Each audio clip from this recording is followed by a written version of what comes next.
Olá, boa tarde. Estamos chegando. O programa Gente que Fala está no ar. Meio-dia agora.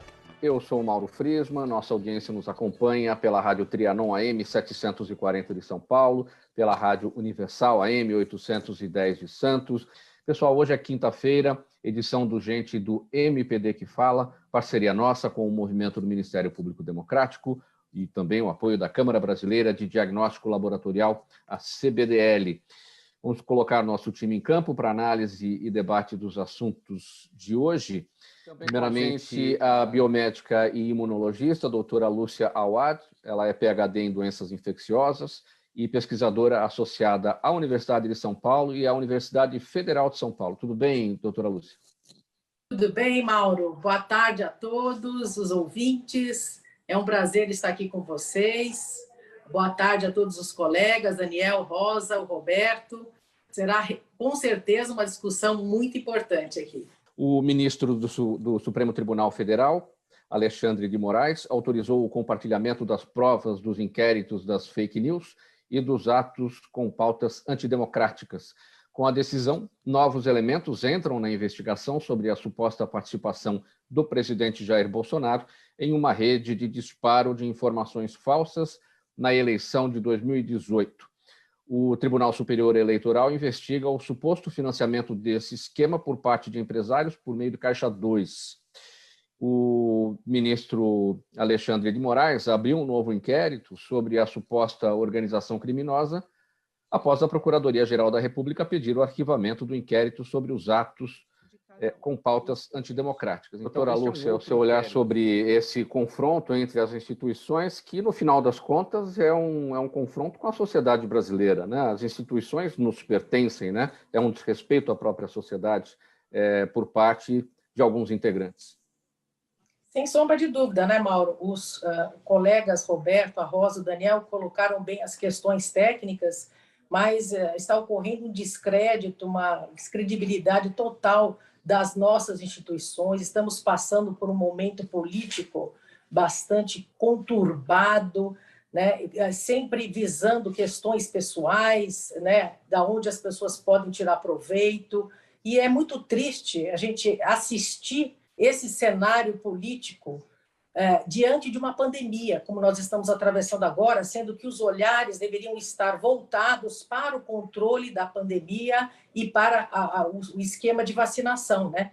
Então, a falta de integridade tirou o oxigênio das pessoas e as vacinas também, né? Eu acho que ocorreram graves retrocessos institucionais. Isso é o que eu penso, né? E, infelizmente, espero que isso mude o mais rápido possível para que a gente consiga acreditar nas nossas instituições e nos nossos governantes.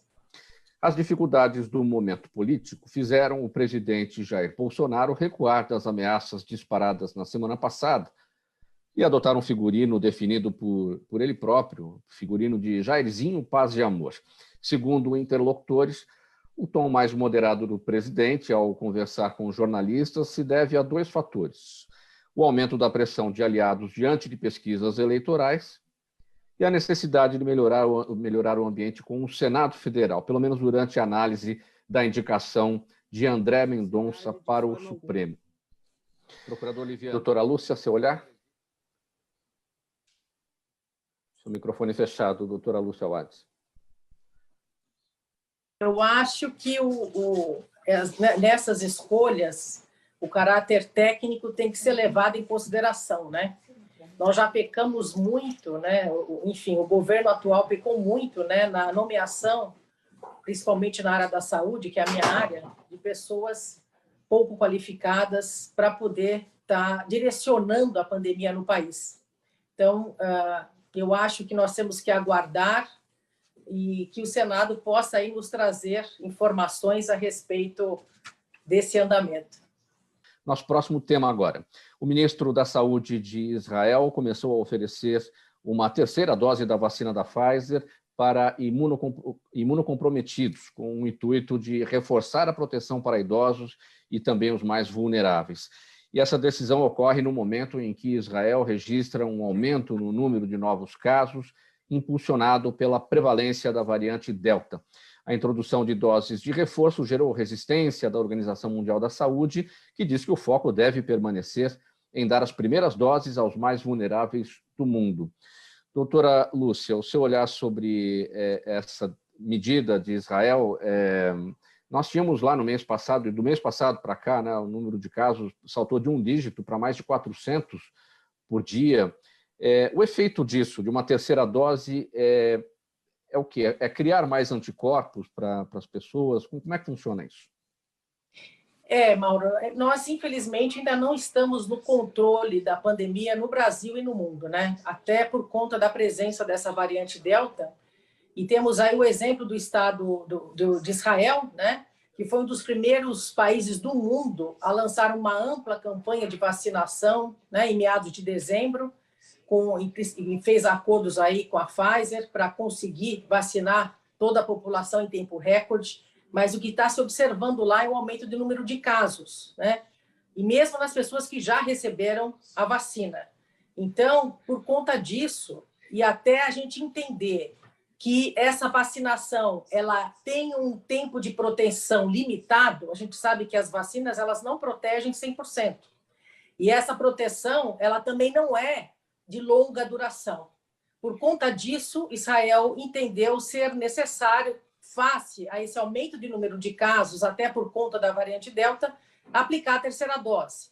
Está existindo resistência, sim, por parte do OMS, Estados Unidos também não concorda com essa terceira dose, mas eu acho que é uma medida adicional, principalmente para aqueles pacientes imunossuprimidos que têm um sistema imunológico debilitado, pacientes transplantados ou que têm leucemias, qualquer tipo de câncer, onde o sistema imune não consegue produzir uma quantidade suficiente de anticorpos que resulte numa proteção duradoura.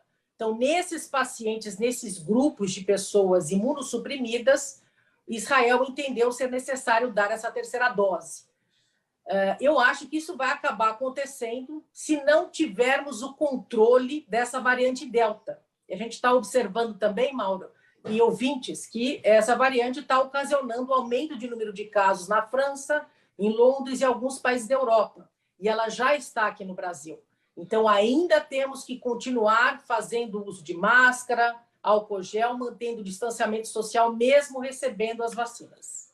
Agora, doutora Lúcia, para uma comparação entre Israel e Brasil, enquanto lá eles estão querendo e já estão fazendo, né, a terceira dose, pelo menos para os imunocomprometidos, imunossuprimidos, enfim. Aqui no Brasil, seja imunossuprimido ou não, a segunda dose é após 3 meses da primeira. E o Brasil optou por esse caminho de 3 meses por falta de imunizantes, porque a própria Pfizer recomenda 21 dias. Então, como é que a gente compara essas duas realidades?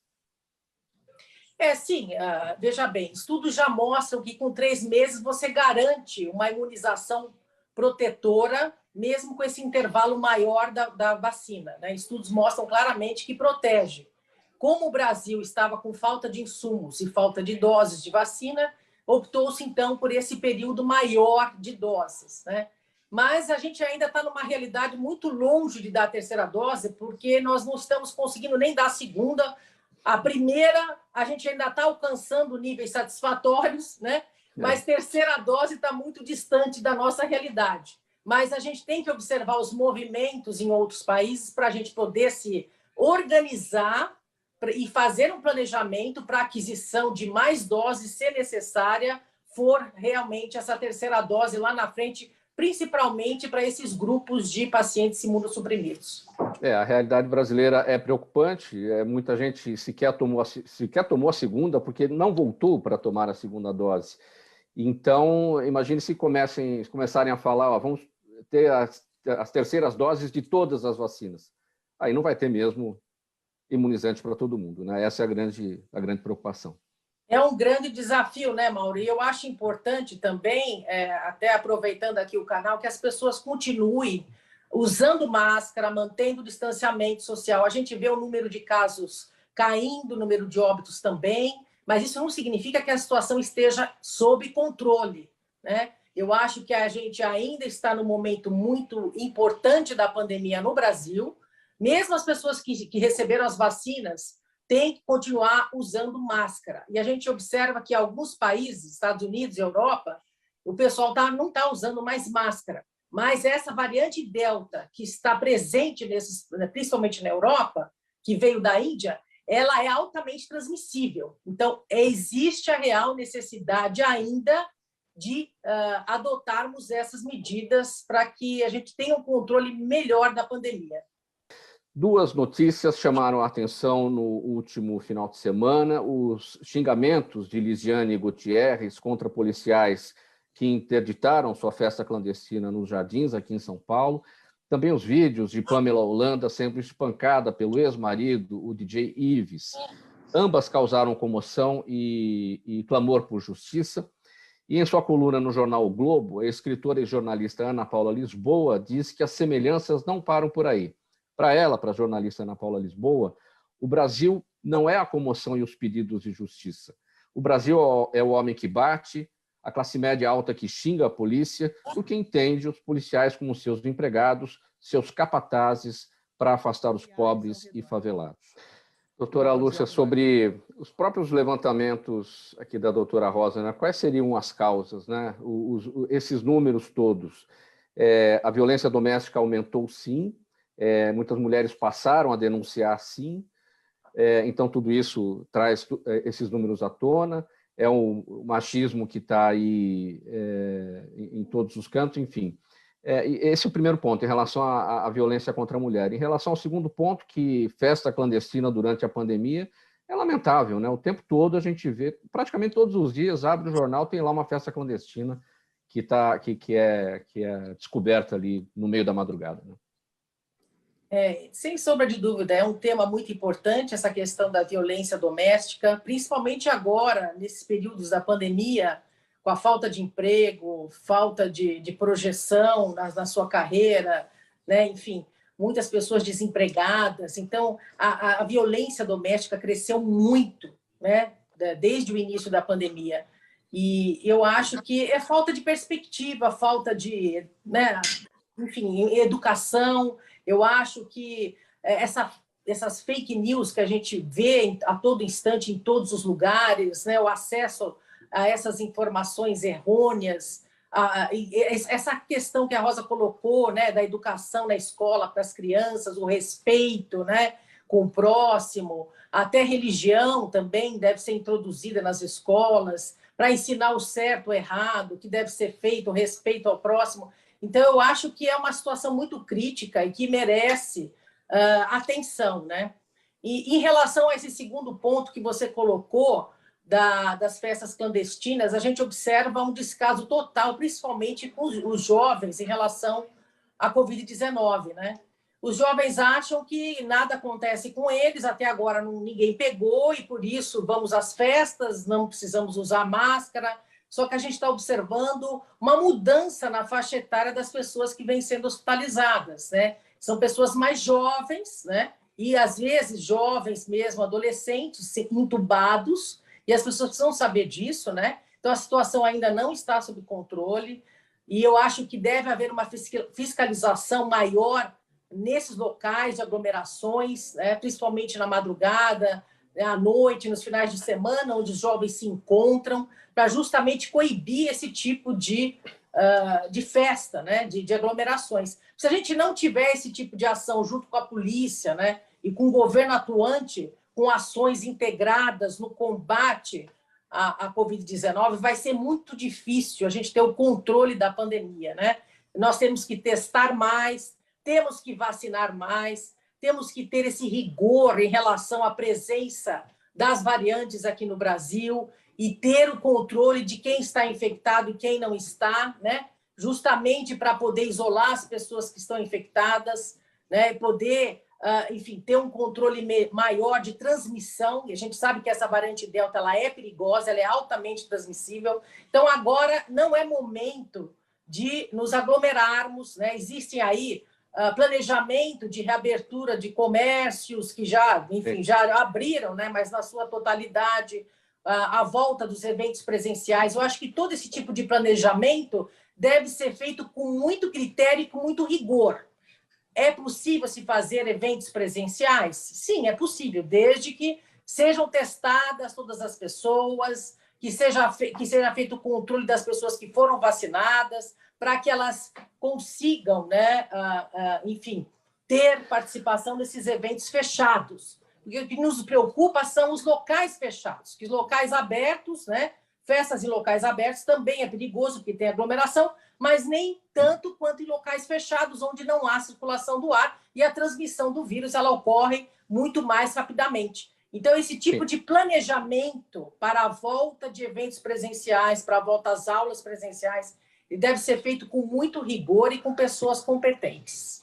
Rodrigo Giraldes, no Instagram, pergunta, doutora Lúcia, a presença de várias vacinas diferentes em uma mesma comunidade pode influenciar no surgimento de novas variantes do vírus? Sim ou não? Olha, pelo menos não existe nenhum estudo apontando para a presença de variantes em decorrência da imunização com diferentes vacinas. Não são as vacinas que vão promover o aparecimento de variantes, mas é o descontrole da transmissão do vírus, o descontrole da transmissão é que vai gerar o aparecimento dessas variantes. E isso é uma grande preocupação em todo o mundo. A falta de imunizantes e a demora na aplicação dessas vacinas também.